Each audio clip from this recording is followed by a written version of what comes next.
안녕하세요, 여러분. 이번 시간에는 헤르만 헤세의 데미안 일부, 두 세계와 카인의 표적이라는 주제로 3위의 도서탐험 시작합니다.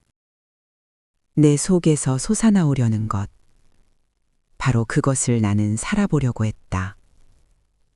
그러기가 왜 그토록 어려웠을까?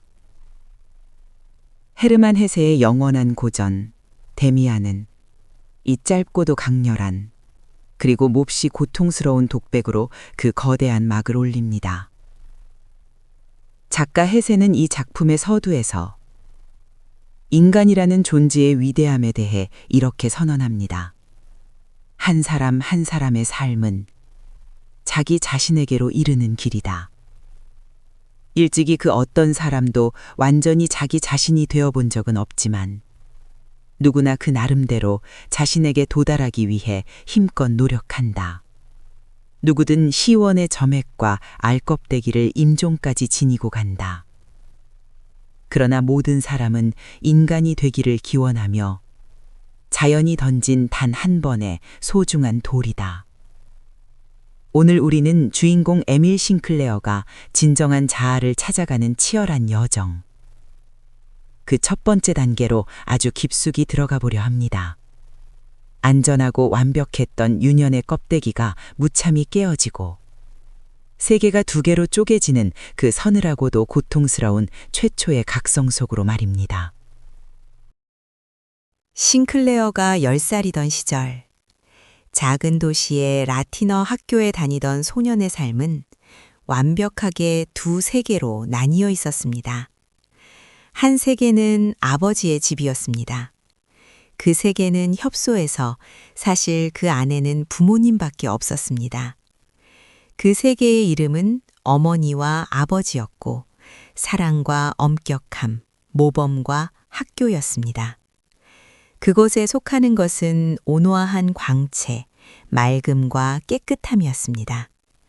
그곳에는 부드럽고 다정한 이야기들, 깨끗이 닦은 손, 청결한 옷, 좋은 관습이 깃들어 있었습니다. 아침이면 찬송가를 불렀고 곧바로 미래로 이어지는 고든 선과 길이 그 세계 속에 있었습니다. 의무와 책임, 양심의 가책과 고해, 용서와 선한 원칙들, 사랑과 존경, 성경 말씀과 지혜가 가득했습니다.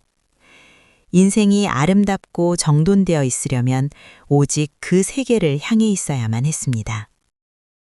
하지만 또 하나의 세계가 이미 우리 집 한가운데에서부터 시작되고 있었습니다. 그것은 완전히 다른 세상이었습니다. 냄새도 달랐고 말도 달랐으며 요구하는 것도 달랐습니다. 그 두 번째 세계 속에는 하녀들과 직공들, 유령 이야기와 스캔들이 있었습니다.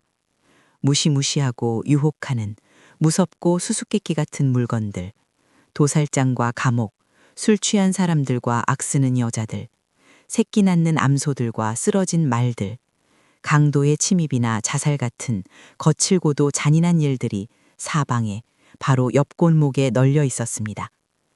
가장 기이한 것은 이 빛과 어둠의 경계가 서로 맞닿아 있었다는 사실입니다.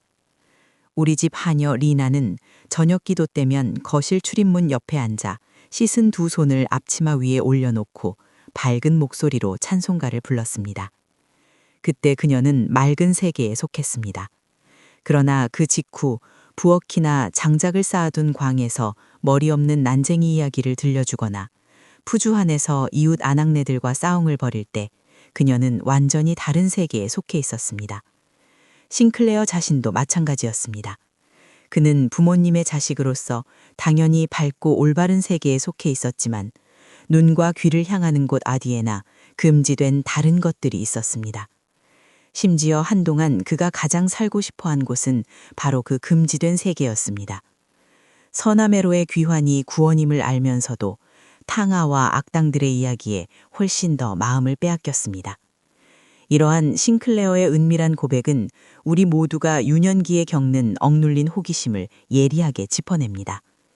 이 호기심은 머지않아 그의 유년 세계가 처참하게 붕괴될 것임을 예고하는 불안한 전주곡이었습니다. 어느 수업이 없던 오후, 10살 소년 싱클레어는 이웃 아이들과 강가에서 몸을 숨긴 채 놀고 있었습니다. 그때 13살쯤 된 억센 사내 아이 프란츠 크로머가 나타납니다. 공립학교 학생으로 재단사의 아들인 그는 아버지가 술꾼이었고 온 가족이 악명 높은 전형적인 어두운 세계의 소년이었습니다. 그 애는 벌써 어른 티가 났고 거친 말투를 썼으며 이새로 침을 탁탁 뱉어댔습니다. 크로머의 주도하에 소년들은 자신이 저지른 나쁜 짓거리들을 훈장처럼 자랑하기 시작했습니다. 라틴어 학교에 다니는 좋은 집안 자식이라는 이유로 은근히 소외감을 느끼던 싱클레어는 그 무리에 끼고 싶다는 두려움과 허영심에 사로잡혀 황당무계한 도둑 이야기를 꾸며내고 맙니다. 모퉁이 물방아 옆 과수원에서 최고 품종의 사과인 라이네테와 골트 파르메네를 자루 가득 훔쳤다는 거짓말이었습니다. 이야기가 끝나자 크로머는 반쯤 뜬 실눈으로 싱클레어를 쏘아보며 위협하는 목소리로 묻습니다. 그 얘기 진짜야? 하느님을 걸고 목숨을 걸고 맹세할 수 있어? 싱클레어는 속으로는 숨이 막히면서도 고집스럽게 그렇다고 맹세해버립니다. 그날 집으로 돌아가는 길, 어두운 복도에서 크로머는 싱클레어의 팔을 무쇠 같은 손으로 움켜쥐고는 잔인한 미소를 띠며 속삭입니다. 이봐, 친구. 그 과수원 주인이 사과 도둑을 알려주는 사람에게 2마르크를 주겠다고 했어. 난 가난한 놈이야. 넌 부자니까 나한테 2마르크를 줘. 그럼 끝이지. 내일 학교가 끝난 뒤 저 아래 시장으로 가져와. 그 순간 싱클레어의 주위에서 세계가 무너졌습니다. 자신이 실제로 사과를 훔치지 않았다는 사실은 아무 소용이 없었습니다. 하느님을 걸고 거짓 맹세를 한 이상 그의 죄악은 그가 악마에게 손을 내밀었다는 사실 그 자체였습니다. 모든 혼돈의 공포가 그를 덮쳤습니다. 어떻게든 매수를 해서라도 자신을 구해야겠다고 느낀 그는 할머니가 물려준 낡은 은시계를 꺼내 크로머에게 내밀며 애원합니다. 하지만 크로머는 고물 은시계 따위는 관심 없다며 무서운 눈길을 남기고 그림자처럼 사라집니다. 계단을 올라가는 싱클레어의 인생은 산산이 부서져 있었습니다. 그는 도망을 치거나 물에 빠져 죽을 생각까지 하며 어둠 속 계단 맨 아래 칸에 한껏 웅크리고 앉아 불행의 몸을 내맡겼습니다. 위층 거실에서 들려오는 누나의 목소리, 오래된 양산과 그림들, 그 모든 것이 어느 때보다 사랑스럽게 다가왔지만 더 이상 위로가 되지 않았습니다. 온통 비난이었습니다. 결국 싱클레어는 어머니의 방에 몰래 들어가 책상 위에 있던 자신의 작은 저금통을 훔치기로 결심합니다. 얇은 양은 막대를 깨트려 저금통을 여는 일은 쉬웠지만 그 부서진 자리를 보며 싱클레어의 마음은 찢어지듯 아팠습니다. 이제 그는 비로소 진짜 도둑질을 한 것입니다. 자신의 돈이었지만 분명히 훔친 것이었고 그는 악마가 데려간다 하더라도 되돌아갈 길이 없음을 깨닫습니다. 손에 쥐인 돈은 고작 65페니. 크로머는 그 돈을 받고도 남은 빚을 갚으라며 싱클레어를 완전히 자신의 노예로 만들어버립니다. 이 사건은 단순한 불량배의 협박이나 어린아이의 일탈이 아닙니다. 헤르만 헤세는 이 끔찍한 순간을 가리켜 아버지의 신성함에 그어진 첫 칼자국이라고 부릅니다. 누구든 진정한 자신이 되기 위해서는 자신의 유년 생활을 든든하게 떠받치고 있던 이 거대한 기둥, 즉 부모의 세계를 스스로 깨트려야만 합니다. 싱클레어가 젖은 구두를 신고 집으로 들어왔을 때 아버지는 사과 도둑질이라는 끔찍한 범죄는 상상조차 하지 못한 채 그저 구두가 젖었다고 아들을 꾸짖습니다. 그 아버지의 완벽한 무지를 보며 싱클레어는 마음속에 불꽃처럼 번득이는 새롭고도 날카로운 느낌을 받습니다. 바로 자신이 아버지보다 우월하다는 느낌이었습니다. 자신이 살인죄를 고백해야 하는 판에 조그만 빵 하나를 훔친 죄로 신문받는 범죄자처럼 느껴졌던 이 감정은 추악하고 꺼림칙하면서도 몹시 매력적인 것이었습니다. 이 새로운 느낌에 곧 나 자신이 무서워졌지만 싱클레어는 이미 낯선 홍수에 깊이 잠겨버렸습니다. 그는 겉으로는 여전히 부모님의 아들이었지만 내면의 비밀스러운 방 안에서는 이제 부모님과 완전히 다른 세상, 즉 크로머와 악당들이 존재하는 어두운 세계의 철저한 노예가 되어버린 것입니다. 운명의 내면적이고 본질적인 선은 아무도 보지 못한 이런 은밀한 균열들로 이루어집니다. 그날 이후 싱클레어의 삶은 지옥으로 변합니다. 크로머는 빚진 돈을 빌미로 그를 끊임없이 쥐고 흔들며 괴롭혔습니다. 어느 날엔 자기 아버지의 심부름을 대신시키거나 10분 동안 외발뛰기를 하게 하거나 지나가는 사람의 옷에 종이 쪽지를 붙이게 하는 등 가혹한 굴욕을 주었습니다. 거리에 크로머의 휘파람 소리가 울려 퍼질 때면 싱클레어의 심장은 얼어붙었습니다. 이 고통은 여러 날 밤 꿈속에서도 계속되어 악몽의 땀에 흠뻑 젖어 누워있곤 했습니다. 가장 무서운 꿈, 반은 미쳐서 깨어나는 꿈은 크로머의 강압에 못 이겨 싱클레어 자신이 자기 아버지를 칼로 찔러 살해하는 꿈이었습니다. 집안의 평화로운 거실 한가운데서 싱클레어는 유령처럼 살았습니다. 가족들과 어울리지 못했고 어머니가 건네는 위로의 초콜릿조차 먹지 못하고 구토를 하며 죄책감에 시달렸습니다. 착한 누이들을 볼 때면 자신이 타락한 불황아처럼 느껴져 견딜 수 없었습니다. 안도의 동경, 제대로 된 고해를 하고 싶은 욕구를 타는 듯이 느꼈지만 자신이 이 궤도를 이탈했다는 사실을 누구도 온전히 이해하지 못하리라는 절망감이 그를 짓눌렀습니다. 악몽과도 같은 크로머의 협박에 시달리며 유령처럼 시들어가던 싱클레어의 학교에 어느 날 한 소년이 전학을 옵니다. 옷소매에 검은 띠를 두른 나이보다 훨씬 성숙하고 어른스러운 학생, 막스 데미안이었습니다. 그는 다른 아이들과는 확연히 달랐습니다. 낯설고 고요하게 학생들 사이를 거닐었고 선생님들에게 맞서는 단호하고 자신감 있는 어조를 지녔으며 마치 농부들 가운데 섞여 있는 변장한 왕자 같은 몸가짐을 지니고 있었습니다. 누군가를 제압할 때는 한 손으로 덜미를 잡아 꼼짝 못하게 만들 만큼 엄청난 완력을 지녔다는 소문도 돌았습니다. 어느 날 학교 수업이 끝난 후 데미안이 싱클레어의 뒤를 따라와 함께 길을 걷습니다. 데미안은 싱클레어 집 현관문 위에 있는 낡고 마모된 새 문장에 깊은 흥미를 보입니다. 그리고 그날 성경 수업 시간에 배웠던 카인과 아벨 이야기를 꺼냅니다. 그곳에서 데미안은 기존의 상식과 도덕을 밑바닥부터 뒤엎는 무시무시하고도 놀라운 해석을 들려줍니다. 싱클레어, 카인에 관한 이야기를 완전히 다르게 이해할 수도 있어. 이마에 찍힌 표적은 범죄자의 낙인이 아니야. 맨 처음에 존재하며 이야기를 이끌어낸 건 어떤 사람의 얼굴에 있는 무시무시한 무언가, 즉 비범한 정신과 담력이었어. 그 남자에게는 힘이 있었고 사람들은 그를 겁냈어. 용기와 나름의 개성이 있는 사람들은 대다수의 겁 많은 평범한 사람들에게 늘 몹시 무시무시하게 느껴지거든. 그래서 겁 많은 사람들이 복수하기 위해 그 견뎌낸 무서움을 자신들을 위해 해롭지 않게 억제해 두기 위해 카인에게 나쁜 이야기를 매달아 놓은 거야. 그것은 하나의 표적, 즉 우월함에 대한 표창이었던 걸 반대로 설명한 거지. 카인은 비겁자가 아니야. 오히려 약한 사람들을 압도했던 늠름하고 강한 사람이었던 거야. 싱클레어는 엄청난 충격을 받습니다. 동생을 쳐 죽인 살인마 카인이 고귀한 인간이고 선량한 아벨이 오히려 겁쟁이라니. 그것은 명백한 신성모독이고 극악무도한 이야기였습니다. 그러나 데미안과 헤어지고 난 후 싱클레어의 젊은 영혼이라는 우물 안에 그 생각은 묵직한 돌 하나가 되어 던져졌습니다. 그 이야기는 긴 시간 동안 인식과 회의, 비판에 이르려는 그의 뇌리를 끊임없이 두드렸습니다. 그리고 싱클레어는 어렴풋이 깨닫습니다.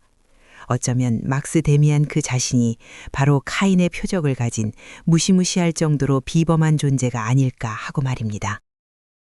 이 카인의 표적 이야기는 데미안이라는 작품 전체를 관통하는 가장 위대하고도 중요한 철학적 은유입니다. 성경에서 카인은 최초의 살인자이며 영원히 저주받은 자의 대명사로 기록되어 있습니다. 그러나 데미안은 이 기록을 용기와 개성을 지닌 자, 낡은 세계의 틀을 기꺼이 깨부수는 비범한 자로 완전히 전복시킵니다. 대다수의 평범하고 겁 많은 사람들, 자기 스스로 생각할 용기가 없어 패거리를 짓는 아벨의 무리들은 남과 다른 독창적인 사람들을 이해하지 못하고 두려워하여 그들을 악마나 범죄자로 낙인 찍는다는 것이죠. 싱클레어가 데미안의 이 이단적인 해석에 그토록 큰 혼란과 충격을 받은 이유는 과연 무엇일까요? 그것은 바로 부모님의 환한 세계에서 떨어져 나와 크로머라는 악과 손잡은 자신의 처지를 은연중에 살인자 카인과 동일시하고 있었기 때문입니다. 자신이 빛의 세계에서 추방당했다고 부모님과 선한 사람들보다 더 타락한 범죄자라고 느끼며 절망하던 바로 그 시점에 데미안은 아니다. 내 이마에 찍힌 것은 치욕과 저주가 아니라 우월함과 비범함의 표창이다 라고 선언해 준 것입니다. 이 말은 싱클레어의 이분법적 도덕관을 밑바닥부터 뒤흔들고 기존의 가치체계를 의심하게 만드는 거대한 영적 지진이었습니다. 하지만 이러한 철학적 깨달음과 별개로 현실 속 크로머의 악랄한 괴롭힘은 날이 갈수록 심해졌습니다. 급기야 비 오는 날 크로머는 싱클레어를 텅 빈 광장으로 불러내 누나를 데려오라는 끔찍하고도 노골적인 요구까지 합니다. 그것이 무엇을 의미하는지 어렴풋이 눈치챈 싱클레어는 결코 그렇게 하지 않겠다고 다짐하지만 앞으로 다가올 보복이 두려워 옴짝달싹하지 못합니다. 절망적으로 두 손을 호주머니에 넣은 채 텅 빈 광장을 건너던 싱클레어에게 다시 막스 데미안이 다가옵니다. 데미안은 마치 독심술을 하듯 싱클레어의 내면을 완벽하게 꿰뚫어 봅니다. 넌 두려운 사람, 널 지배하는 사람이 있는 거야. 네가 무언가 나쁜 일을 했고 상대방이 그걸 알아. 그럴 때 그가 너를 지배할 힘을 가지는 거야. 네가 그 애를 두려워하는 건 올바르지 않아. 그 두려움을 떨쳐버려야 해. 제대로 된 사내 녀석이 되려면 말이야. 결국 데미안은 끈질긴 추궁 끝에 프란츠 크로머의 이름만 알아내고는 싱클레어를 안심시킵니다. 그리고 놀랍게도 어떤 물리적인 폭력도 쓰지 않고 단지 그 특유의 강렬한 시선과 압도적인 대화만으로 크로머가 다시는 싱클레어 곁에 얼씬도 하지 못하게 만듭니다. 어느 날 길에서 마주친 크로머가 얼굴을 찌푸리며 싱클레어를 피해 획 달아났을 때 싱클레어는 기쁨과 놀람으로 전신이 관통당하는 것을 느낍니다. 자신의 사탄이 자신을 두려워하며 달아난 것입니다. 지옥 같던 예 속에서 마침내 풀려난 싱클레어는 새로운 자유를 만끽합니다. 모든 주문이 풀렸고 다시 세계가 밝고 기쁘게 열렸습니다. 다시는 두려움의 발작에 시달리지 않아도 되었습니다. 하지만 참으로 이상하게도 싱클레어는 자신을 구해준 데미안에게 진심으로 고마워하지도 그와 더 가까워지려 하지도 않았습니다. 대신 그가 곧장 향한 곳은 그가 원래 속해 있던 곳, 바로 어머니의 품, 아버지의 안전한 밝은 세계였습니다. 자물쇠가 망가진 저금통을 들고 어머니에게 모든 것을 털어놓으며 눈물의 고해성사를 한 싱클레어는 탕하의 귀양 의식을 치르며 다시금 온전한 지만의 모범 소년으로 돌아갑니다. 모든 것이 동화처럼 근사했고 놀랍도록 순조롭게 풀려 그는 평화를 되찾았습니다. 그러나 우리는 여기서 엄중하게 물어야 합니다. 이것이 과연 진정한 성장이었을까요? 결코 아닙니다. 일부의 결말은 눈여겨볼 만한 싱클레어의 철저한 심리적 퇴행을 보여줍니다. 싱클레어는 크로머의 굴레에서 해방되었지만 그것은 나 자신의 힘과 노력을 통해서 쟁취한 것이 아니었습니다. 헤르만 헤세는 이 대목에서 싱클레어의 비겁함을 매우 뼈아프게 지적합니다. 나는 세상의 오솔길들을 똑바로 걸으려고 했는데 그 길들이 내게는 너무 미끄러웠다. 친절한 손 하나가 나를 잡아 구해낸 지금 나는 한눈 한번 팔지 않고 곧장 어머니의 품속으로 포근히 애워싸인 경건한 유년의 아늑함 속으로 달려왔다. 나는 자신을 자신보다 더 어리게, 더 의존적으로, 더 어린애처럼 만들었다. 그렇습니다. 싱클레어는 데미안에게 고해를 하고 그와 연대하는 대신 가장 피하기 쉬운 길을 택했습니다. 데미안은 낡은 낙원의 세계에 속하지 않는 또 다른 의미의 유혹자였고 싱클레어는 이제 갓 되찾은 아벨의 평화를 다시금 깨트리고 싶지 않았던 것입니다. 데미안이 요구할 진정한 자립, 즉 오직 자기 자신에게로 인도하는 길을 걷는 것은 부모님의 품에 숨는 것보다 수백 배는 더 고독하고 험난한 길이기 때문입니다. 뒷날 성인이 된 싱클레어는 이렇게 고백합니다. 자기 자신에게로 인도하는 길을 가는 것보다 더 인간에게 거슬리는 것이 세상에 아무것도 없다는 것을. 비록 싱클레어는 유년의 붕괴를 경험하고도 다시금 아늑한 온실로 도망쳐 숨어버렸지만 데미안이 그의 영혼에 던져놓은 카인의 표적이라는 불씨는 그의 내면 가장 깊은 곳에서 결코 꺼지지 않고 숨죽여 타오르고 있었습니다. 머지않아 성에 눈을 뜨는 사춘기가 찾아오면 그 환한 세계가 이번에는 외부의 적이 아닌 그 자신의 내부에서 솟구치는 거대한 충동에 의해 또다시 산산조각 날 것임을 예고한 채 말입니다. 진정한 인간으로 태어나기 위해 자신을 부수고 알에서 나오기 위한 그 첫 번째 고통스러운 진통. 지금까지 헤르만 헤세의 데미안이 들려주는 나를 찾아가는 여정의 첫 번째 단계, 두 세계와 카인의 표적이었습니다. 다음 시간에는 고향을 떠나 홀로 방황하며 스스로의 힘으로 알을 깨기 위해 치열하게 투쟁하는 싱클레어의 눈부신 청년기, 베아트리체와 아브락사스의 이야기로 다시 돌아오겠습니다. 영혼의 성장을 향한 이 고독하고도 위대한 길의 탐험에 함께해 주셔서 감사합니다. 책과 함께 행복한 하루하루 되십시오. 안녕하세요, 여러분. 이번 시간에는 헤르만 헤세의 데미안 2부, 베아트리체와 아브락사스라는 주제로 3위의 도서탐험 시작합니다. 내 속에서 솟아나오려는 것, 바로 그것을 나는 살아보려고 했다. 그러기가 왜 그토록 어려웠을까? 헤르만 헤세의 영원한 고전, 데미안. 나를 찾아가는 여정의 두 번째 시간에 오신 것을 환영합니다.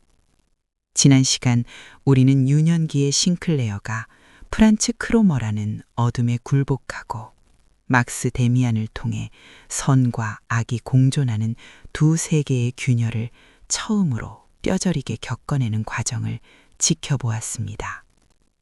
이제 견진성사를 마치고 싱클레어는 마침내 고향을 떠나 장크트시의 어느 김나지움 선생님 집으로 하숙을 가게 됩니다. 부모님의 따뜻하고 안전한 품을 떠나 처음으로 온전한 홀로서기를 하게 된 것입니다. 그러나 이 홀로서기는 결코 아름답지도 순탄하지도 않았습니다. 오늘은 그가 낯선 도시에서 겪는 지독한 타락과 절망적인 고독, 그리고 자신의 내면에서 스스로 알을 깨고 나오기 위해 벌이는 눈부신 투쟁의 이야기를 여러분과 함께 나누어 보겠습니다. 소년 싱클레어에게 고향과의 이별은 이상하리만치 쉽게 이루어졌습니다. 그는 울지 않았습니다. 늘 감정이 풍부한 아이였지만, 바탕이 꽤 선한 아이였지만, 이제 그는 완전히 변해버렸습니다. 바깥 세계에 대해서는 전혀 아무런 관심도 없이 행동했으며, 여러 날을 오직 자신의 내면에 귀 기울이고 자기 마음속 지하에서 출렁이는 금지된 어두운 강물 소리를 듣는 데만 열중했습니다. 지난 반년 동안 그는 키가 훌쩍 크고 마르고 미완성인 채 세계를 들여다보는 소년이 되었습니다. 소년의 사랑스러움은 그에게서 완전히 사라졌습니다. 사람들이 나를 별로 사랑할 수 없다는 것을 스스로도 느꼈으며 나 자신도 나를 결코 사랑하지 않았습니다. 새로운 학교의 하숙집에서 그는 겉돌았습니다. 처음에는 사랑받지도 주목받지도 못했습니다.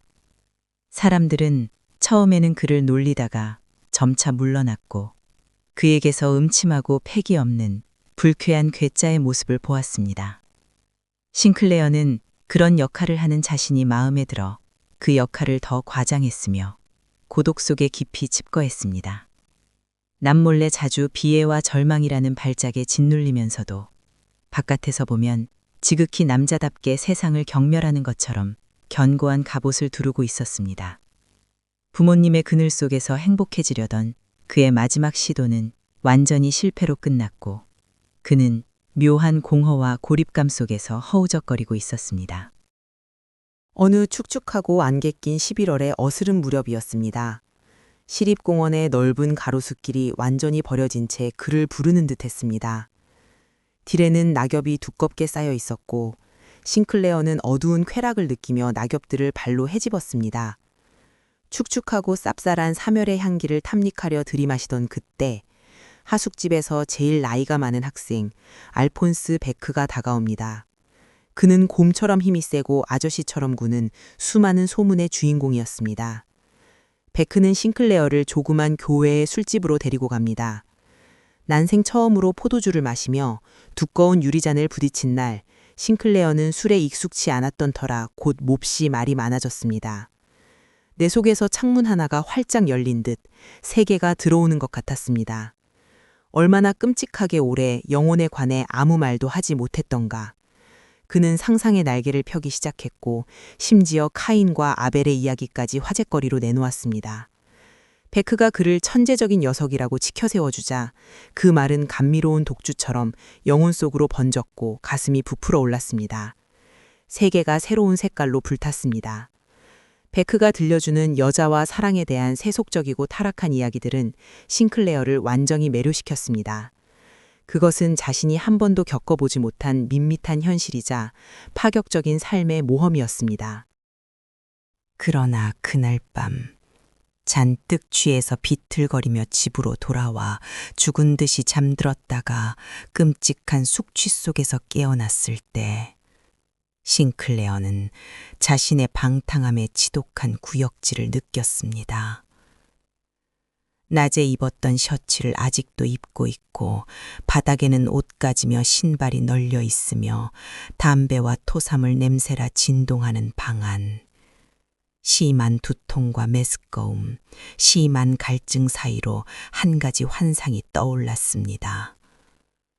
고향과 부모님 집, 고요하고 아늑한 내 침실, 아침의 찬송가와 정원의 꽃 하나하나, 데미안과 견진 교리 수업 시간들. 그 모든 것이 흐르는 광채로 에워싸여 신성하고 깨끗하게 빛나고 있었습니다. 그런데 어제만 해도, 단 몇 시간 전만 해도 나의 것이었던 그 찬란한 유년의 황금빛 정원을, 어머니의 입맞춤을, 이제는 타락하고 저주받은 자신이 두 발로 짓밟아 버린 것입니다. 빙빙 돌며 세상을 경멸하던 나, 정신에 있어서 자부심이 충만하고 데미안과 생각을 공유했던 나, 나의 모습이 이토록 추악했다니. 취하고 더러워지고 구역질나고 비열한 인간 폐물이자 잡놈, 야비한 충동의 기습을 받은 살벌한 야수. 바흐의 음악과 아름다운 시를 사랑하던 내가 아직도 속이 메스껍고 격분한 내 귀에 자제력 없이 멍청하게 헉헉 터뜨려대는 취한 웃음소리를 듣고 있다니. 그것은 나였습니다.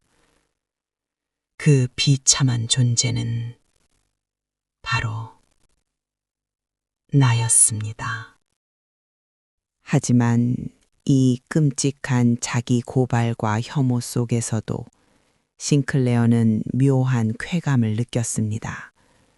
그토록 오래 맹목적이고 둔감하게 웅크리고 있던 마음에 비록 그것이 끔찍한 비참함일지라도 강렬한 불꽃이 솟구쳤기 때문입니다.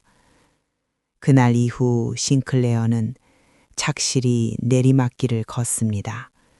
그는 더 이상 구석에 찌그러진 어린애가 아니라 대담무상한 술집의 주모자요, 악마 소속의 명물로 불렸습니다. 겉으로는 전대미문의 냉소주의로 친구들을 놀라게 했지만 그의 내면은 참담했습니다. 혼자 남겨졌을 때 그는 사랑에 대한 타는 듯한 그리움으로, 절망적 그리움으로 가득 차 있었습니다. 그가 맑고 깨끗한 양가의 소녀들이 지나갈 때면 자신의 더러움에 깊은 수치를 느꼈고, 마음속으로는 신과 어머니 앞에서 무릎을 꿇은 채 울고 있었습니다. 그는 방탕을 즐긴 것이 아닙니다. 너무도 끔찍하게 외로웠고 부드럽고 은밀한 감정의 내습이 두려웠으며 자신을 어떻게 다뤄야 할지 전혀 몰랐기에 스스로를 파괴하는 그 진흙탕길을 택했던 것입니다. 이것은 자신을 잃어버린 젊은 영혼이 겪는 가장 아프고도 전형적인 방황의 늪이었습니다. 학교에서 거듭된 징계를 받고 퇴학의 위기가 코앞까지 닥쳐왔을 무렵, 구원은 뜻밖의 곳에서 아주 고요하게 찾아왔습니다. 봄 기운이 돌기 시작한 공원에서 싱클레어는 우연히 한 소녀를 보게 됩니다. 키가 크고 날씬하며 단정하고 영리한 소년의 얼굴을 한 오만함과 소년다움이 묘하게 공존하는 성숙한 소녀였습니다. 싱클레어는 그녀와 단 한마디의 말도 나누지 않았습니다. 심지어 그녀의 진짜 이름조차 몰랐습니다. 그러나 그는 영국 라파엘 전파의 그림을 떠올리며 그녀에게 베아트리체라는 숭고한 이름을 붙여줍니다. 이 베아트리체라는 존재는 단숨에 싱클레어의 삶을 송두리째 바꾸어 놓았습니다. 그녀의 영상은 그에게 거룩한 성소를 열어주었습니다. 그날로 그는 술집 출입을 끊고 밤의 거리에서 멀어졌습니다. 어제만 해도 조숙한 냉소주의자이자 방탕하였던 그가 이제는 성인이 되겠다는 목표를 지닌 사원의 하인이 되었습니다. 아침마다 찬물로 목욕을 하고 행동과 걸음걸이를 반듯하게 했으며 오직 베아트리체라는 순결한 영상을 위해 자신의 삶을 환한 세계로 다시 세우려 했습니다. 우리는 이 대목에서 일어난 변화의 본질을 짚어보아야 합니다. 과거에 프란츠 크로머로부터 구원받았을 때 싱클레어는 부모님이 만들어 놓은 책임 없는 아늑함 속으로 도망쳤습니다. 그러나 지금 그가 지어 올린 이 환한 세계는 달랐습니다. 그것은 어머니에게로 도망쳐 기어드는 것이 아니라 나 자신이 스스로 창안하고 요구한 책임과 자기 기율이 있는 새로운 예배였습니다. 그는 자신이 시달렸으며 자꾸만 도피했던 성적인 문제들을 이제 이 성스러운 불 속에서 정신과 기도로 승화시켰습니다. 캄캄하고 추한 것, 방종한 영상들 앞에서 뛰던 유욕을 몰아내고 그 모든 것 대신 베아트리체의 영상으로 자신의 제단을 세웠습니다. 베아트리체는 실존하는 여학생이 아니라 싱클레어 스스로가 자신의 추악한 심연에서 벗어나기 위해 내면에서 길어올린 구원의 상징이자 영혼의 이상향이었던 것입니다. 이 성스러운 숭배의 과정에서 싱클레어는 물감과 붓을 사서 그림을 그리기 시작합니다. 처음에는 자신이 본 베아트리체의 얼굴을 그리려 했지만 뜻대로 되지 않았습니다. 그래서 그는 실물을 묘사하는 것을 포기하고 무의식이 이끄는 대로 붓과 물감이 저절로 나오는 선을 따라 그리기 시작했습니다. 마침내 완성된 얼굴. 그것은 베아트리체의 얼굴이 아니었습니다. 절반은 남자이고 절반은 여자이며 나이가 없고 의지가 굳세면서도 몽상적인, 굳어 있으면서도 신비로운 생명력을 뿜어내는 기이한 얼굴이었습니다. 그 얼굴은 마치 싱클레어에게 무언가 할 말이 있는 듯했습니다. 그것은 그의 일부였고 그에게 어떤 요구를 내세우고 있었습니다. 그림을 침대 머리맡에 붙여두고 며칠을 바라보던 어느 날 아침, 잠에서 깨어나 다시 그 그림을 응시하던 싱클레어는 크게 뜬 초록빛 두 눈 중 오른쪽 눈이 가볍고 섬세하게 찡긋하는 것을 발견합니다. 그 순간 그는 심장이 멎는 듯한 충격과 함께 그림의 실체를 알아차립니다. 그것은 막스 데미안의 얼굴이었습니다. 아니, 그것은 단순히 데미안의 얼굴만은 아니었습니다. 어느 초여름 저녁, 비스듬히 붉은 석양이 비쳐들 때 그 그림은 다시 한번 신비롭게 모습을 바꿉니다. 그것은 베아트리체도 데미안도 아니었습니다. 그 그림은 나를 담지는 않았지만 나의 삶을 결정하는 것, 바로 나의 내면, 나의 운명, 내 속에 내재하는 수호신의 얼굴이었습니다. 언젠가 진정한 친구나 연인을 만나게 된다면 바로 이런 모습일 것이며 자신의 삶과 죽음 또한 이 얼굴의 형태를 띠리라는 것을 그는 직감했습니다. 외부의 숭배 대상이었던 베아트리체가 데미안의 얼굴을 거쳐 마침내 자신의 내면 가장 깊은 곳에 존재하는 자아의 형상으로 치환되는 이 놀라운 순간. 이것은 싱클레어의 영혼이 외부의 구원자에 의존하지 않고 비로소 완전한 자립과 독립을 향해 눈을 뜨고 있음을 보여주는 이 작품의 가장 눈부신 상징적 재탄생의 장면입니다. 노발리스의 잠언처럼 운명과 심성은 하나의 개념에 붙여진 두 개의 이름이었던 것입니다. 바로 이즈음, 싱클레어는 아주 강렬하고도 무서운 꿈을 꿉니다. 예전 고향집 현관문 위에 새겨져 있던 낡은 새 문장에 관한 꿈이었습니다. 꿈속에서 데미안이 그 문장을 억지로 싱클레어에게 먹였고 뱃속에 들어간 새가 자신을 파먹으며 안에서부터 살아나는 섬뜩한 꿈이었습니다. 죽음에 대한 두려움으로 가득해진 채 펄쩍 뛰어 깨어난 그는 즉시 새 종이를 꺼내 무의식이 이끄는 대로 그 새를 다시 그리기 시작했습니다.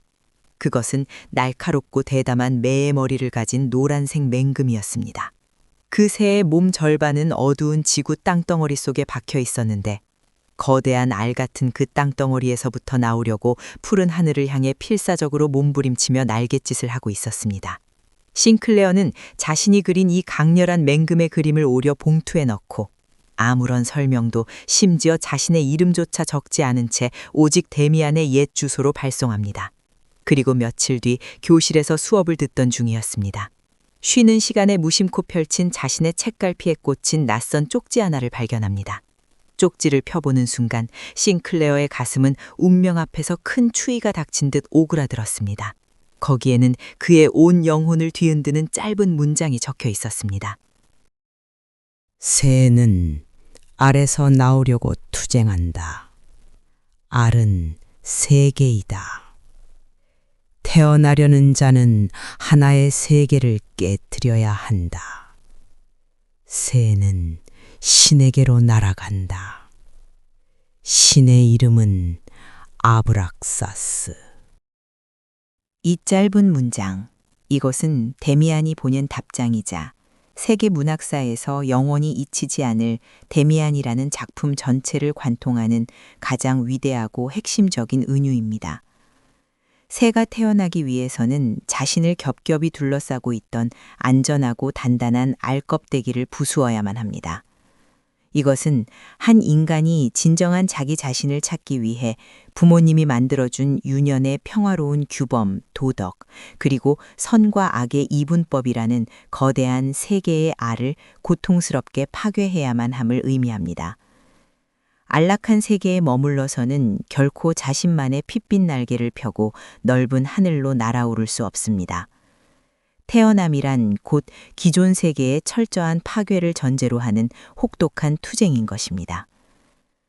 그런데 여기서 아주 낯설고 신비로운 신의 이름이 등장합니다. 그 이름은 아브락사스. 우연히 다음 시간 젊은 보조교사인 폴렌스 선생님의 역사 수업에서 싱클레어는 이 이름의 의미를 듣게 됩니다. 아브락사스는 고대의 신성으로 신적인 것과 악마적인 것을 하나로 결합하는 상징적 과제를 지닌 신이었습니다. 기독교적 세계관에서 우리가 아는 신은 오직 선과 빛, 맑음과 아름다움만을 상징하며 어둡고 육욕적이고 파괴적인 세계는 악마의 것으로 규정하여 철저히 배척합니다.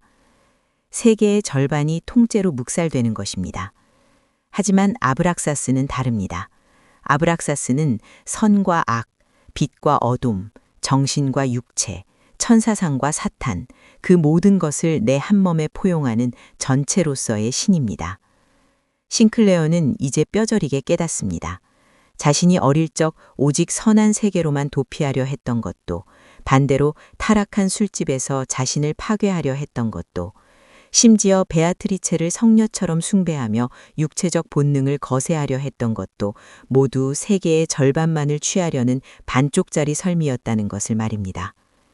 진정한 자아, 진정한 운명, 즉 아브락사스에게로 날아가기 위해서는 내면의 고귀한 정신성뿐만 아니라 끓어오르는 어두운 충동과 악마적인 본성까지도 모두 나의 일부로 인정하고 통합하는 고통스럽고도 위대한 과정이 필요했던 것입니다. 알을 깨는 피나는 고통 없이는 그 어떤 새로운 세계도 열리지 않습니다. 부모의 둥지를 떠나 기숙학교의 어둠 속을 헤매며 탕하로 전락했던 싱클레어는 베아트리체라는 스스로 만든 이상을 통해 쾌락의 수렁에서 벗어났습니다. 그리고 이제 데미안이 먼 곳에서 보내온 아브락사스라는 거대한 나침반을 심장에 품고 그 누구도 대신 가줄 수 없는 더 깊고 고독한 내면의 바다로 본격적인 항해를 시작합니다. 어둡고 좁은 방 안에서 고독하게 붓을 들고 자기 영혼의 얼굴을 그려가던 소년. 그가 마침내 자신만의 거대한 날개를 펼치고 두려움 없이 저 지푸른 하늘을 향해 도약할 준비를 마친 것입니다. 이것으로 헤르만 헤세의 데미안이 들려주는 나를 찾아가는 여정의 두 번째 단계, 베아트리체와 아브락사스의 이야기를 마칩니다. 다음 시간에는 아브락사스를 찾아가는 길에서 만난 또 다른 괴짜 스승 피스토리우스와의 불꽃 같은 교감, 그리고 마침내 온전한 홀로서기를 위해 그 스승마저 아프게 베어내고 극복해야만 하는 싱클레어의 치열한 영적 투쟁. 야곱의 싸움으로 다시 찾아오겠습니다. 자신에게로 이르는 길을 걷고 있는 모든 분들과 함께한 이 시간이 여러분 내면의 단단한 알을 두드리는 작은 망치 소리가 되었기를 바랍니다. 3위의 도서탐험에 함께 해주셔서 감사합니다. 책과 함께 행복한 하루하루 되십시오.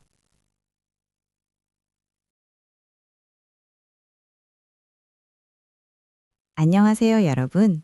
이번 시간에는 헤르만 헤세의 데미안 3부, 야곱의 싸움과 홀로 서기라는 주제로 3위의 도서탐험 시작합니다. 내 속에서 솟아나오려는 것, 바로 그것을 나는 살아보려고 했다. 그러기가 왜 그토록 어려웠을까? 헤르만 헤세의 영원한 고전, 데미안. 나를 찾아가는 여정의 세 번째 시간에 오신 것을 환영합니다. 지난 시간, 우리는 고향을 떠나 방황하던 싱클레어가 베아트리체라는 이상을 통해 스스로를 정화하고 마침내 데미안으로부터 알을 깨고 나오는 새와 아브락사스라는 거대한 운명의 화두를 전달받는 과정을 지켜보았습니다. 이제 싱클레어는 18살의 청년이 되었습니다. 수백 가지 일에서 조숙하지만 동시에 수백 가지 일에서 몹시 뒤처지고 무력한 평범치 않은 젊은이였습니다. 자신을 천재로 생각하다가도 절반쯤 돌았다고 생각하며 절망하는 고독한 구도자.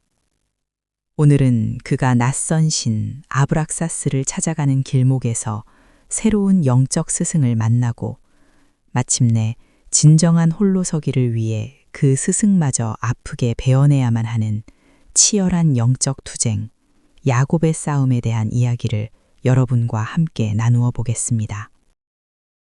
베아트리체 시절에 저 다정했던 안정은 오래전에 사라졌습니다. 하나의 꿈이 편안해지자마자 그것은 어느새 시들고 흐려졌습니다. 싱클레어는 이제 가라앉지 않은 욕망과 팽팽한 기대의 불 속에서 살았습니다.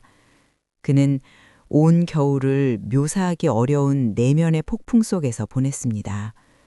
겉보기에는 안정되어 있었고 사람을 무서워하지 않았지만 그의 내면은 늘 자신에게만 열중해 있었습니다. 이제 마침내 인생의 한 토막을 살아보기를, 세계와 관계를 맺고 싸움을 벌이기를 열렬히 갈망했습니다. 이따금 저녁에 거리를 걸을 때면 지금 당장 다음 모퉁이를 돌면 나의 연인이, 나의 운명이 서 있으리라는 초조함에 밤늦도록 집으로 돌아갈 수 없었습니다. 그 모든 것이 때로는 견딜 수 없이 고통스러워 차라리 죽어보를 작정마저 하곤 했습니다. 그 무렵이었습니다. 시내를 오가는 길에 있는 어느 교회의 자그마한 교회에서 오르간 연주 소리가 들려왔습니다.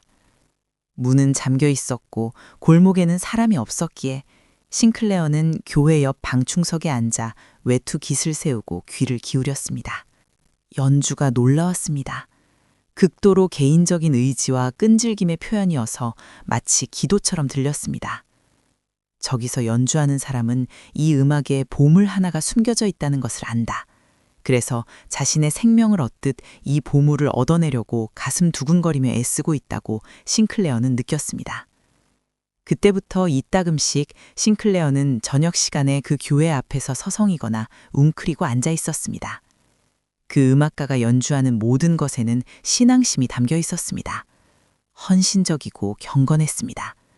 그러나 목사님들처럼 경건한 것이 아니라 중세의 거린 순례자처럼 모든 종파를 초월하는 세계 감정에 대한 남김없는 헌신으로 경건했습니다. 그것은 세계와의 가장 난폭한 재결별이자 자신의 어두운 영혼에 대한 절실한 귀기울임이었습니다. 어느 날 저녁 싱클레어는 오르간 연주를 마치고 나오는 음악가를 몰래 따라갔습니다. 그는 멀리 도시 외곽의 작은 선술집으로 들어갔습니다.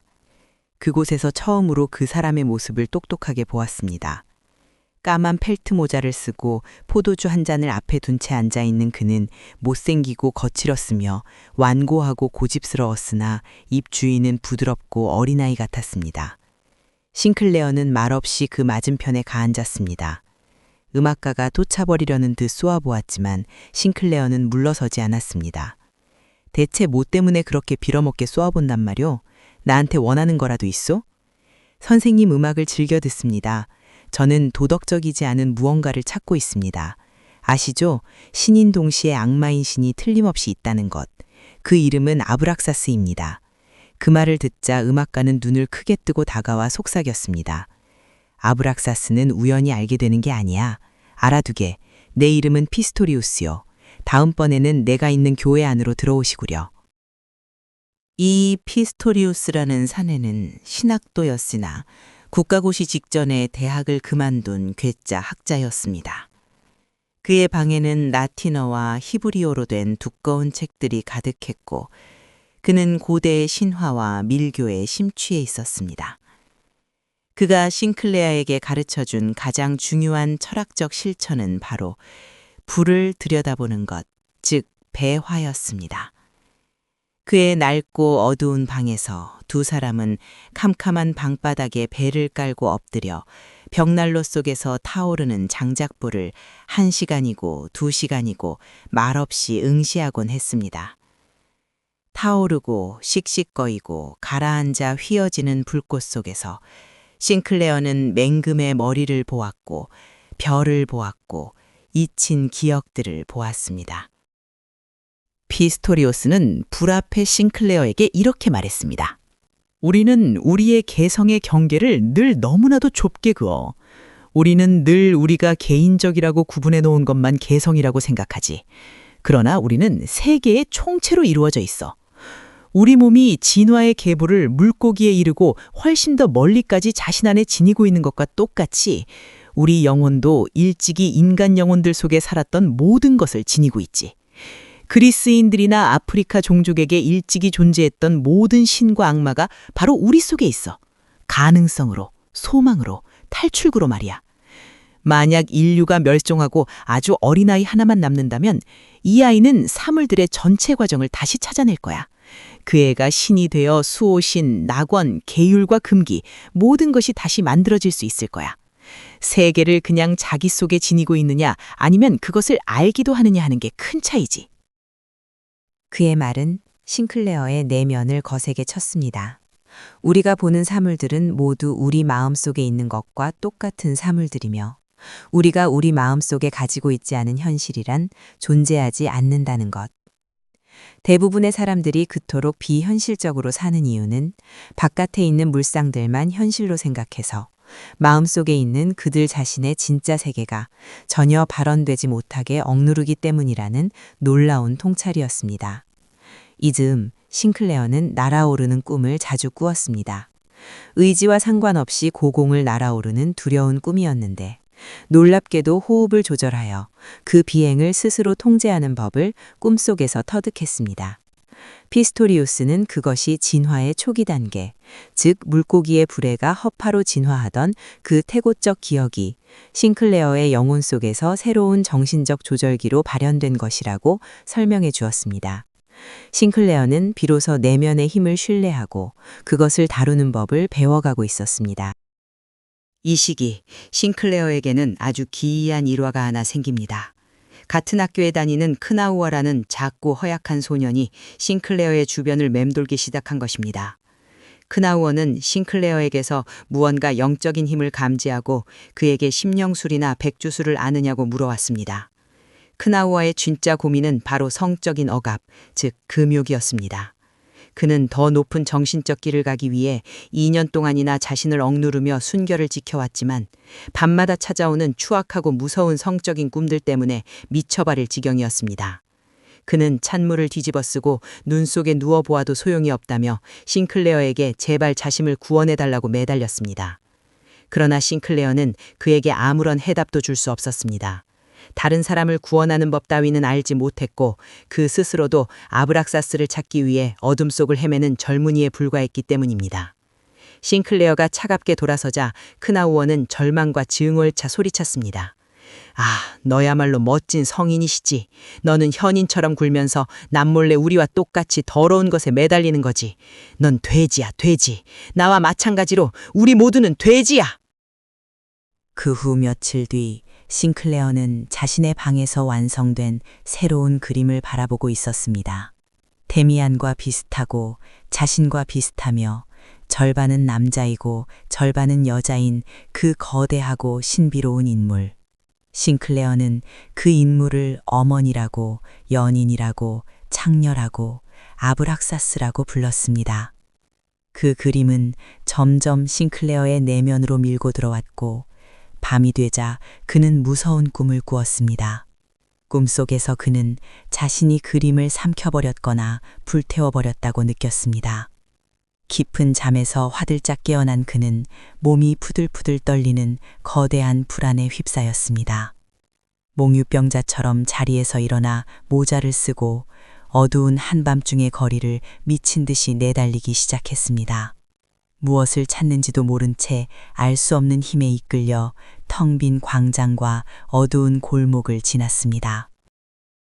그의 발길이 멈춘 곳은 도시 외곽의 짓담한 캄캄한 공사장이었습니다. 잿빛 어둠 속 검은 문구멍들이 입을 벌리고 있는 그곳으로 그가 발을 들여놓았을 때 어둠 속에서 놀란 목소리가 들려왔습니다. 맙소사 싱클레어, 어디서 내게로 온 거야? 그곳에는 며칠 전 절망에 빠져 돌아갔던 그 허약한 소년 크나우어가 있었습니다. 추위와 두려움에 덜덜 떨고 있는 그를 보는 순간 싱클레어는 모든 것을 깨달았습니다. 왜 자신이 이 한밤중에 여기까지 내달려 왔는지, 그리고 크나우어가 이곳에서 방금 무엇을 하려고 했는지를. 너 여기서 죽으려 했구나, 크나우어. 싱클레어는 자살을 기도하려던 소년을 어둠 속에서 끌고 나왔습니다. 과거의 데미안이 아무런 설명 없이 위기에 처한 싱클레어를 찾아와 구원해 주었듯 이제 싱클레어 자신이 자신의 내면의 무의식적 부름에 이끌려 타인을 구원하는 길잡이의 위치에 서게 된 것입니다. 그러나 운명의 길은 잔인합니다. 악의 없는 인간도 살면서 한 번쯤은 경건과 감사라는 이 아름다운 도덕과 참혹한 갈등을 겪게 마련입니다. 누구든 한 번은 자신을 이끌어준 스승으로부터, 아버지로부터 자신을 칼로 베어내듯 갈라놓는 걸음을 떼어야만 합니다. 누구든 그 고독의 혹독함을 뼛속 깊이 느껴야만 합니다.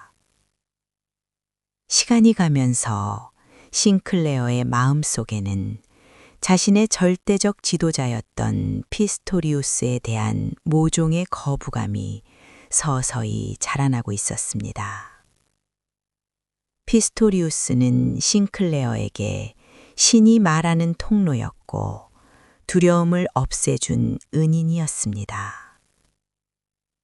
하지만 이제 싱클레어의 귀에 그의 말은 지나치게 가르치려 드는 것 같았고 너무 많은 과거의 유산들에 얽매여 있는 것처럼 들렸습니다.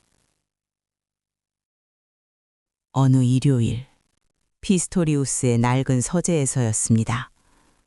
두 사람은 여느 때처럼 불 앞 방바닥에 엎드려 있었습니다. 피스토리우스는 열정적으로 고대의 비밀 의식들과 잊힌 종교 형태들을 이야기하고 있었습니다. 하지만 그날따라 싱클레어에게 그 모든 것은 인생을 결정할 만큼 중요한 생명력 있는 것이 아니라 그저 현학적인 과시나 과거의 폐허를 뒤지는 고달픈 탐색으로만 느껴졌습니다. 문득 이 모든 죽은 신화에 짜맞추기에 묘한 혐오감이 치밀어 올랐습니다. 그리고 어떻게 그런 말이 나왔는지는 신이나 아실 일입니다. 전혀 나쁜 뜻이 아니었고 파국의 예감도 없었습니다. 다만 약간 재치 있고 약간 악이 있는 소소한 착상에 굴복했을 뿐이었습니다. 싱클레어가 갑자기 스스로도 놀랄 만큼 날카롭고 차가운 목소리로 말했습니다. 키스토리우스, 제게 다시 한번 꿈 이야기를 들려주셔야겠어요. 밤에 꾸신 진짜 꿈 이야기를요. 지금 말씀하시는 것, 그건 참 빌어먹게 골동품 냄새가 나네요. 그 해롭지 않아 보였던 단 한마디가 던져진 순간 두 사람 사이에 있던 아름다운 환상이 색색의 조각으로 산산이 깨져 흩어졌습니다. 내가 무슨 짓을 했던가 말하는 바로 그 순간 싱클레어는 번개같이 깨달았습니다. 자신이 그에게 쏘아버린 화살이 바로 피스토리우스 자신이 가장 두려워하던 그의 본질적인 약점을 정확히 찔러버렸음을. 피스토리우스의 이상에서는 낡은 골동품 냄새가 났습니다. 그는 미래를 창조하는 자가 아니라 과거를 향해 있는 낭만주의자여 구도자였던 것입니다. 무겁고 끔찍한 침묵이 방안을 짓눌렀습니다. 피스토리우스가 무섭게 창백해졌습니다. 만약 그가 화를 내고 소리를 질렀더라면 싱클레어는 오히려 구원받았을 것입니다. 그러나 피스토리우스는 아무것도 하지 않았습니다. 길고 무거운 침묵 끝에 그가 새 장작을 불에 얹고 가라앉은 음성으로 말했습니다. 자네 말이 전적으로 옳아, 싱클레어. 자네는 영리한 친구야. 나는 골동품으로 자네를 지켜주려 하는 걸세. 그 침착하고도 고통스러운 인정. 피스토리오스는 배은망덕한 제자의 공격을 그렇게 소리 없이 받아들임으로써 싱클레어 자신이 스스로를 1000배나 더 혐오하게 만들었습니다. 때리려 달려들었을 때 싱클레어는 강한 방어자를 쳤다고 생각했지만 맞은 사람은 인고하는 고요한 인간, 말없이 항복하는 무방비의 사람이었습니다. 싱클레어는 눈물을 흘리며 엎드려 사죄하고 싶었습니다. 그러나 아무 말도 할 수 없었습니다. 피스토리우스는 길잡이인 자신도 넘어서지 못하고 떠나야 했던 길로 싱클레어를 인도했던 것입니다. 타오르는 불꽃 앞에서 두 사람은 아무 말 없이 누워 있었습니다. 탁탁 튀며 꺼지는 불꽃 하나와 함께 다시는 돌아올 수 없는 아름다움과 두 사람의 내밀한 친밀함도 모두 다 타서 재가 되어 날아가 버렸습니다. 방을 뛰쳐나와 어두운 거리를 헤매며 싱클레어는 처음으로 자신의 이마에 찍힌 카인의 표적이 불타오르는 것을 느꼈습니다. 그리고 그 밤의 끔찍한 고독 속에서 예리한 불꽃 같은 인식이 그의 온 영혼을 불태웠습니다. 새로운 신들을 원하는 것은 잘못되었다. 세계의 무한가를 주겠다는 것은 완전히 잘못된 생각이다. 각성된 인간에게는 한 가지 의무 외에는 아무런 의무도 없었다. 자기 자신을 찾고 자신 속에서 확고해지는 것, 자신의 길을 앞으로 더듬어 나아가는 것. 시인이 되기 위해, 선지자가 되기 위해 존재하는 것이 아니었다. 그 모든 것은 부수적인 것에 불과했다. 모든 사람에게 진실한 직분이란 단 한 가지, 자기 자신에게로 가는 것뿐이었다. 누구나 관심 가져야 할 일은 아무래도 좋은 운명 하나가 아니라 오직 자신의 운명을 찾아내는 것이며 그 운명을 자신 속에서 완전히 그리고 단 한 번의 굴절도 없이 끝까지 살아내는 일이었다. 그것만이 인간의 유일한 직분이었습니다.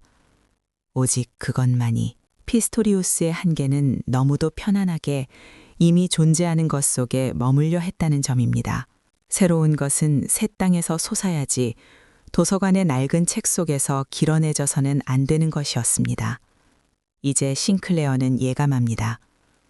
앞으로 자신이 걸어가야 할 길에는 더 깊은 고독이 있으며 그 고독에서는 결코 벗어날 수 없다는 것을 기꺼이 십자가에 못 박히려는 순교자들에게조차 남모르는 이상과 연대의 위로가 있었지만 오직 자신의 운명만을 원하는 자에게는 이제 모범도 이상도 위로가 되는 것도 아무것도 없음을, 주위에는 오직 차가운 우주의 텅 빈 고독만이 존재할 뿐임을 말입니다. 그 칠흑 같은 수렁의 어둠 속에서 싱클레어는 자신의 내면에 서 있는 인도자의 모습을 봅니다. 그는 데미안을 닮았으며 그 눈에는 싱클레어 자신의 운명이 똑똑하게 적혀 있었습니다. 한 인도자가 나를 떠났습니다. 나는 완전한 어둠 속에 서 있습니다. 한 발자국도 혼자 디딜 수 없습니다. 나를 도와주십시오. 소리 없는 기도를 삼키며 소녀는 이제 완전한 홀로서기에 혹독한 겨울 속으로 걸어 들어갑니다. 이것으로 헤르만 헤세의 데미안이 들려주는 나를 찾아가는 여정의 세 번째 단계, 야곱의 싸움과 홀로서기의 이야기를 마칩니다.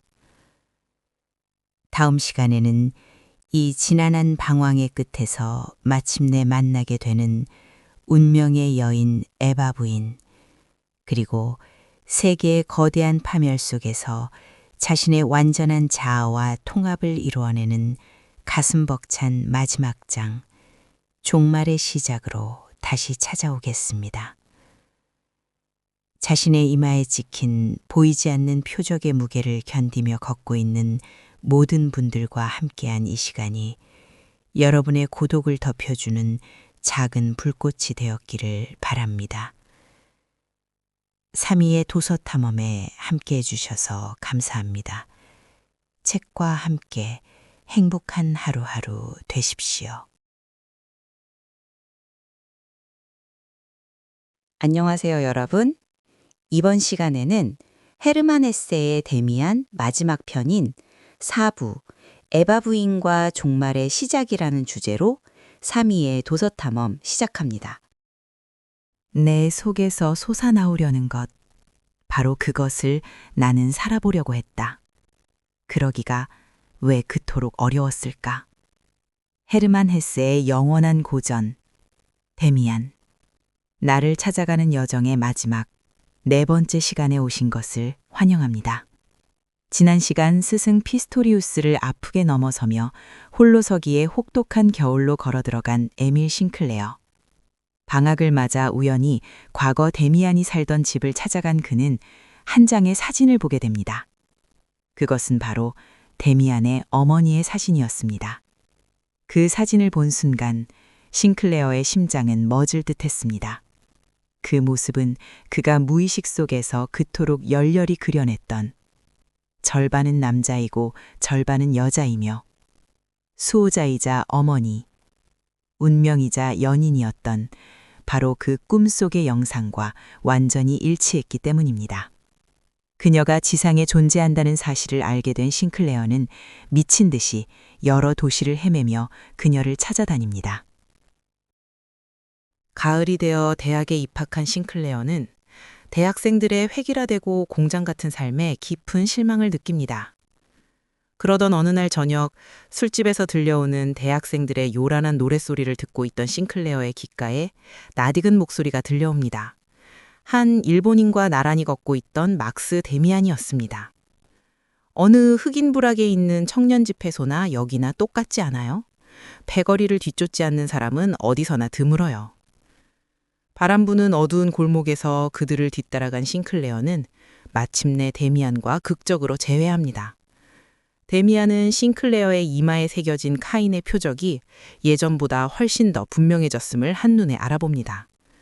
데미안은 유럽 사회가 두려움과 무서움 때문에 서로 패거리를 짓고 뭉쳐있을 뿐 진정한 연대나 자유는 없다고 비판하며 이 낡고 썩은 세계가 곧 멸망할 것이라고 예언합니다. 다음 날 아침 싱클레어는 경건한 마음으로 데미안의 집을 찾아갑니다. 현관홀에 들어선 그는 짙은 색 목재벽에 걸린 익숙한 그림을 발견합니다. 자신이 그려서 데미안에게 보냈던 지구를 뚫고 나오려는 황금빛 매의 그림이었습니다. 그리고 그 그림 아래 꿈속의 여인이자 운명의 여인 에바 부인이 서 있었습니다. 싱클레어가 제 모든 생애는 늘 길 위에 있었던 것 같습니다. 그런데 지금 지구로 돌아왔습니다. 라고 고백하자 그녀는 다정하게 미소 지으며 답합니다. 결코 집으로 아주 돌아오지는 못하지만 친한 길들이 서로 만나는 곳, 거기서는 온 세계가 잠깐 고향처럼 보이지요. 그녀는 이미 데미안을 통해 싱클레어의 모든 고뇌와 방황을 알고 있었고, 싱클레어는 마침내 자신의 꿈이자 운명인 그녀 곁에서 완전한 평화와 사랑의 기쁨을 누리게 됩니다.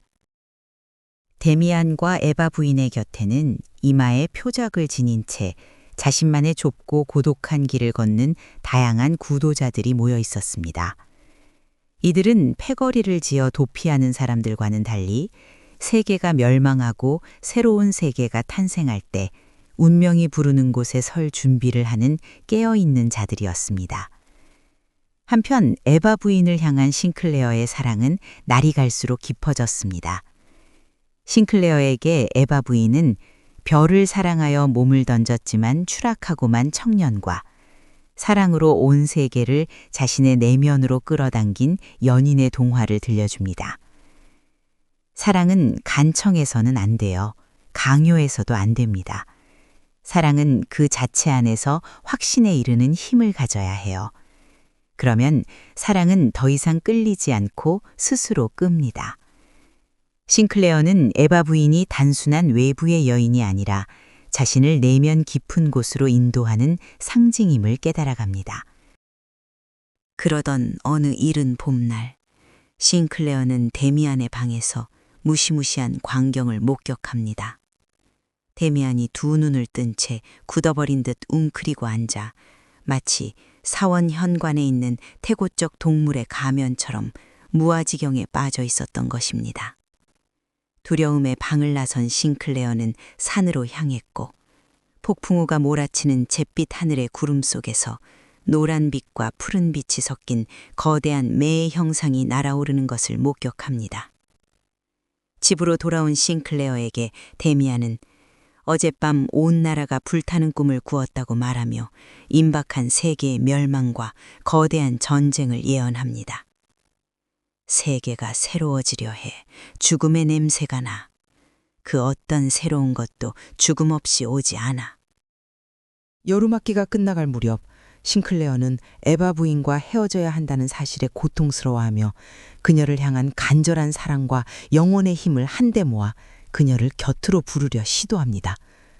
그 무서운 긴장 속에서 깨어났을 때 요란한 말발굽 소리와 함께 데미안이 달려옵니다. 이제 시작된 거야. 전쟁이 일어날 거야. 러시아와의 긴장이 고조되었어.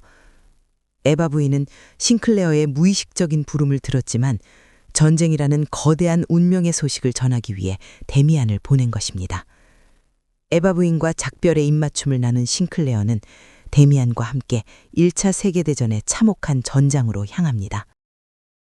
겨울의 전장, 플랑드르의 농가 앞에서 보초를 서던 싱클레어는 죽어가는 수많은 군인들에게서 공통된 표적을 봅니다. 그것은 낡은 세계라는 알을 깨고 나오기 위해 광분하여 죽이고 죽으려는 운명에 내맡겨진 영혼의 발산이었습니다. 그날 밤 요동치는 하늘 구름 속에서 싱클레어는 에바 부인의 표정을 한 거대한 여신의 형상을 봅니다.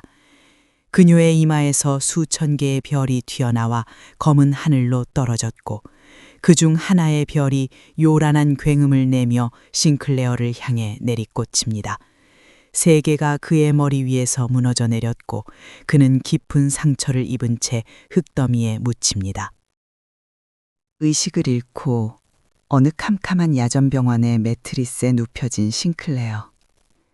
그의 눈앞에 바로 옆자리에 누운 막스 데미안이 보입니다. 데미안은 입술이 닿을 듯 가까이 다가와 나직하게 속삭입니다. 꼬마 싱클레어, 잘 들어. 나는 떠날 거야. 네가 다시 나를 부르면 이제 나는 말을 타거나 기차를 타고 달려오지 못해. 그럴 때 넌 너 자신 안으로 귀 기울여야 해. 그러면 알아차릴 거야. 내가 네 안에 있다는 걸. 그리고 에바 부인이 네게 전해달라고 하신 키스야. 데미안은 싱클레어의 피나는 입술 위에 가벼운 입맞춤을 남깁니다. 다음 날 아침, 싱클레어가 눈을 떴을 때 데미안은 사라지고 없었습니다. 아픔과 상처 속에서도 싱클레어는 완전히 자신의 내면 깊은 곳, 그 어두운 거울 속으로 내려갑니다. 그리고 그 거울 위로 몸을 숙인 순간, 그는 보게 됩니다. 자신의 얼굴이, 자신의 모습이 이제 그의 영원한 친구이자 인도자인 데미안과 완전히 닮아 있다는 사실을 말입니다. 싱클레어는 마침내 두 세계를 통합하고 자신 안에 완전한 자아를 찾아낸 것입니다. 헤르만 헤세의 데미안은 1차 세계대전이라는 인류의 거대한 혼돈 속에서 쓰인 참된 자아를 찾아가는 한 영혼의 위대한 투쟁기입니다. 에밀 싱클레어의 여정은 빛과 어둠이라는 두 세계의 충돌에서 시작되었습니다. 유년의 안전한 알껍데기 속에서 머물려던 그는 프란츠 크로머라는 어둠에 굴복하며 끔찍한 고통을 겪지만 막스 데미안을 만나 카인의 표적이 저주가 아니라 비범함의 훈장이라는 새로운 진실에 눈을 뜹니다. 이후 낯선 도시에서의 방황과 고독 속에서 베아트리체라는 이상을 좇으며 스스로 내면의 성소를 짓고 무의식의 붓끝으로 데미안과 에바 부인을 닮은 운명의 형상을 그려냅니다. 이 작품의 가장 핵심적인 상징은 바로 데미안이 보는 쪽지의 구절입니다. 새는 알에서 나오려고 투쟁한다. 알은 세계이다. 태어나려는 자는 하나의 세계를 깨트려야 한다. 새는 신에게로 날아간다. 신의 이름은 아브락사스. 진정한 자아가 되기 위해서는 기존의 낡은 도덕과 규범이라는 알을 고통스럽게 깨부숴야만 합니다. 또한 빛과 선함뿐만 아니라 어둠과 악마성까지도 모두 포용하는 전체의 신, 아브락사스를 받아들여야만 온전한 인간으로 거듭날 수 있음을 역설합니다.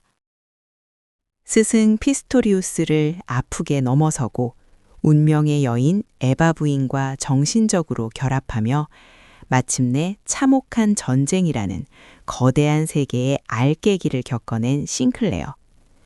그가 마지막 야전병원에서 거울을 보며 데미안과 똑같이 닮은 자신의 얼굴을 마주하는 결말은 외부의 구원자였던 데미안이 마침내 싱클레어 자신의 완전한 내면적 자아로 통합되었음을 의미합니다.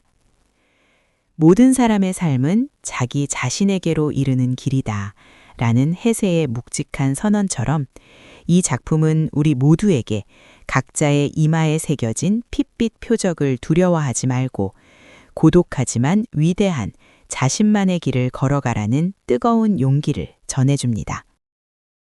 지금까지 나와 만나는 가장 깊고 아득한 여행, 헤르만 헤세의 데미안이었습니다. 청취자 여러분의 마음속에서도 노란 맹금의 날갯짓이 언제나 힘차게 계속되기를 바라며 3위의 도서탐험, 여기서 모든 인사를 마칩니다. 책과 함께 행복한 하루하루 되십시오.